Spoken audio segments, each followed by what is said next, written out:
Today I will explain a sci-fi and thrilling story. So let's get started. The year was 1928. On an exploration in the snowy Karakoram mountains of India, a mountaineer encounters a glowing orb of ice. The mountaineer tried to break it. After breaking away a piece of ice with his pickaxe, he is blinded by a fierce and frightful light. After some time he finds himself waking after a sudden loss of consciousness. The glowing orb of ice from before has vanished, but strangely he finds a scar on his hand. Fast forward to the present day. At Princeton University, a famed astrobiologist, Professor Helen Benson, goes home to make dinner for her stepson Jacob when she receives a miscellaneous phone call that they are on their way to pick her up. When she asked who they are, at the same time there was a knock on the door. United States government police comes in front of her house and hastily tell her she is under federal protection and must leave with them immediately. They arrive at Ft. Linwood in New Jersey, where she goes with others in a conference room and is shown that a large unknown object will crush with a speed of approximately 1/10 the speed of light is due to impact Manhattan in almost 78 minutes. She goes on a helicopter along with a group of other scientists to develop a survival plan. Just as they brace themselves for impact, but shockingly everything was quiet. Apparently the unknown object has slowed down and is not going to crash.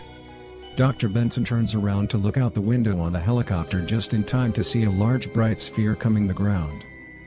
It is a spaceship and it lands very gently in Central Park. A being named Klaatu emerges from the spaceship. At that place the military has established a confinement. Just as Dr. Benson is about to shake hands with the alien, it gets shotted by a military soldiers.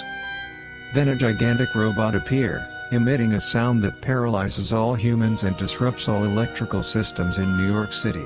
Before the robot can take the being back, it is ordered to shut down by the being. The being is taken up by the military and rushed to the military hospital, where the doctors revive the dying being. A surgeon is brought in to remove the bullet.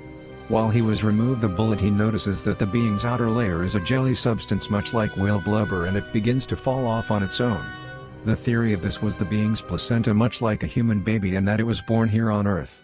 In 1928, when it landed the first time, the patch of skin removed from the mountaineer's hand was a DNA sample so the being could replicate itself into human form. The being is directly put into an incubator while it grows. After some time we see a full-grown human inside the incubator. Once fully grown and awake, he begins to thrash around in the incubator, and the first person there to speak to him is Dr. Benson. While recovering, he is interviewed by United States Secretary of Defense Regina Jackson, Dr. Michael Granier and Dr. Benson. He introduces himself as Klaatu. He informs them that he is a representative of a group of alien races sent to talk to the world leaders.